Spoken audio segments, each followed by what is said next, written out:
All right, so critical questions for people in the class of 2017 and beyond. Here are the critical questions as I see them. Number one, test choice.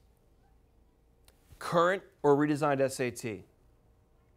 Okay? There are some people out there who think they should try and get the SAT in before it changes in March. We could talk about that. I'm not sure that's really the best strategy, okay? But there are some people who want to do that. Or do I wait for the redesigned SAT? And we'll talk about complications with that in a second. Or do I take the ACT? So the first question is test choice, all right? I'll get to how to answer that question in a second. The second critical question is prep adaptability. And what I mean by that is, what if you need a transition in the middle of the process? A lot of people, and I mean a lot of people, who come into this process think they're taking the SAT, and they go down that road. And then the end of junior year comes, they've done all this preparation, and they just can't get it together on the SAT. Okay? Many of those students will then switch to the ACT. The transition from the current SAT to the ACT is very doable. I call it a downshift. Okay? Whereas people who maybe start on the ACT and they're still not getting their scores, if they try and transition to the current SAT, they're in trouble. It's a much more sophisticated exam. And trying to get that all together over the summer between junior and senior year with everything else that's kind of going on, it's asking a lot. Okay? So there are four cases that you might find yourself in. So transitioning from the current SAT to the ACT, to me, there's a downshift in math and reading. This is good because the reading on the ACT has no vocabulary. So that's off the table. All right? That's one of the reasons why students can't get their SAT scores. They just can't get the hard sentence completions correct. Okay? Secondly, there is an upshift in timing because the ACT is a bit more intense with the timing, and also there's a science section, which again, sometimes is a hurdle for some people, at least at the start. Then we have a transition from ACT to the current SAT. I just said this is very challenging due to the vocabulary and trickier math, right? We don't try to avoid this at all costs.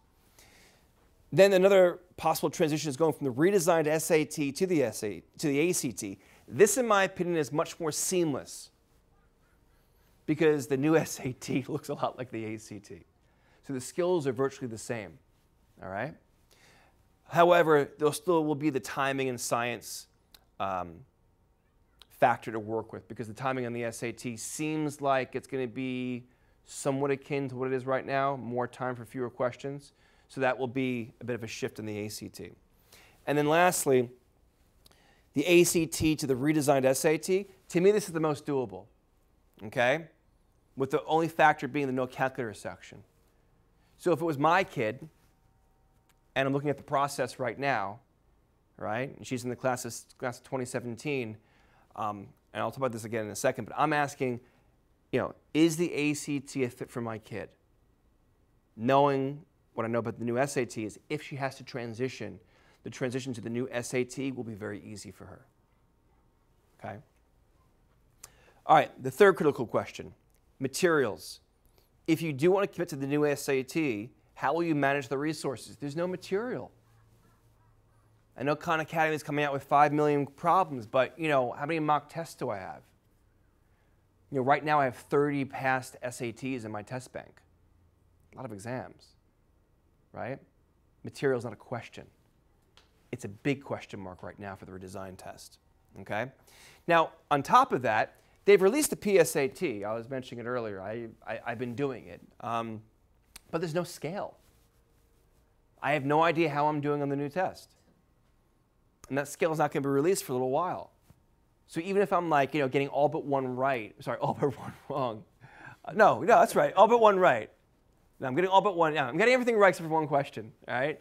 I don't know. That should be a 790. It's actually an 800 in the reading, 790 in the math, 790 in the writing. But it might be a 750 on the current. I have no idea. So I don't really know where I stand. Okay. Cod Academy is coming out with resources in May. We'll see what it looks like. Okay. They're really good on teaching content. They don't teach strategy. They do not coach people. Right.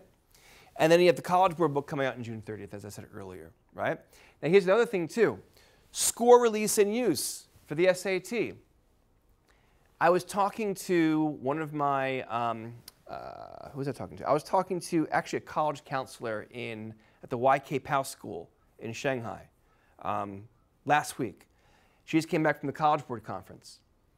There are rumblings that College Board may not have the SAT scores for the March test ready until the summer.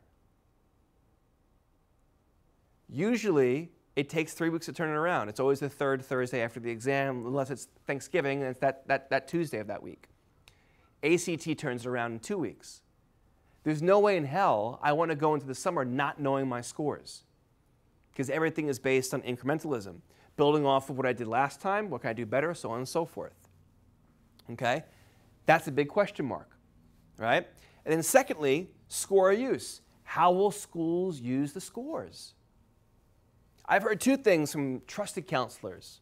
One from a counselor in Philadelphia who told me, off the record, okay, that Penn State may require all students to take the new SAT.